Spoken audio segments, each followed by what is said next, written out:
السلام عليكم.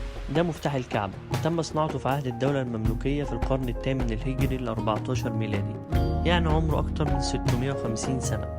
مكتوب عليه آيات قرآنية من سورة الفتح بخط النسخ، وعليه اسم السلطان المملوكي الأشرف شعبان. ودي دليل القبلة، عمرها أكتر من 250 سنة. اتصنعت التحفة دي في عهد السلطان العثماني محمود الثاني، وكان الغرض منها معرفة اتجاه القبلة. مرسوم عليها خريطة الحرم المكي ومدون عليها اسم الصانع.